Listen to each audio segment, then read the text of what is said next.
Hello and welcome to this video. Today this one is going to be extra long, which is why it took me a little while to edit and put together.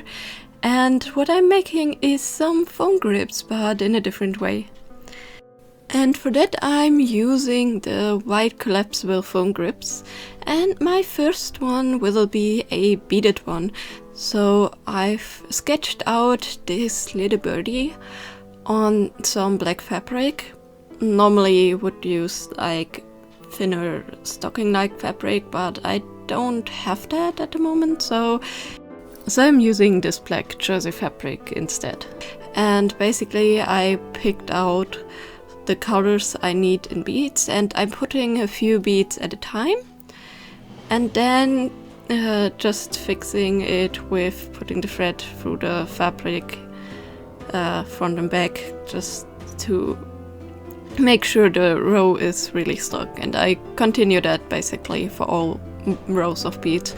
Sometimes I put on 3 if I want a longer row, sometimes just 2 or 1 depending on the space I have. This technique is very easy. There's a lot of others where you can put all the beads you need onto the thread and then use another thread to fixate them onto the fabric, but I like this one for this bird more because I didn't really know where I was going with it, so this one felt easier to try and play around with.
To finish this one off, I'm applying a thin coat of fabric glue on the back, and this makes the fabric a bit more stiff, so it won't bunch up when I'm trying to attach it to the foam grip, and also it will secure the thin threads on the back so they won't rip.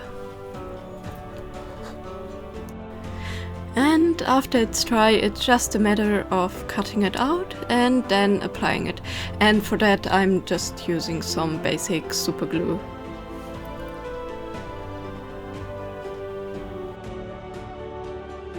And the second one will be a really simple, if slightly off-center cross stitch, and the design is a power gem from The Legend of Zelda Phantom Hourglass.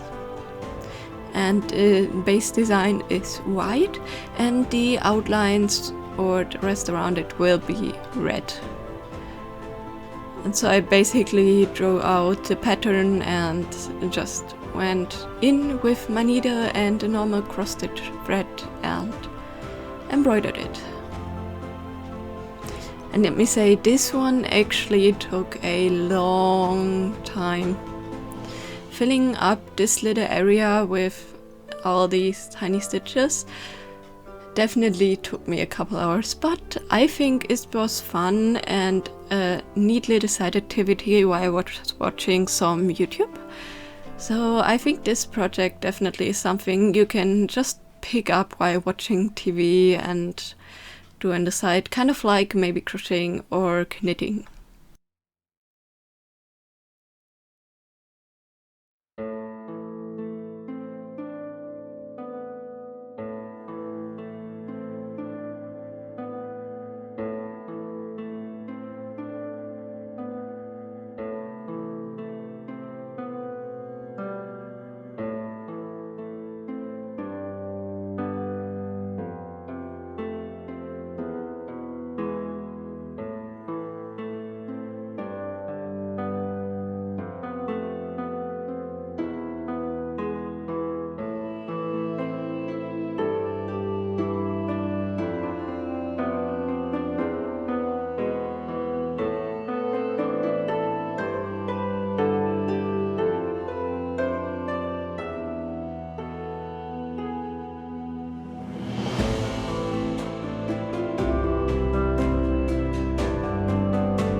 And again, to finish this one, I'm just adding a heap of textile glue and just spreading it generously all around the bag.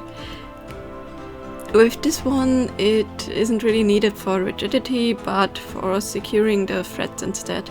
And in the end, I just went around all of the edges with some super glue, just so I can cut around it really close to the edges without having to worry that a thread will fray.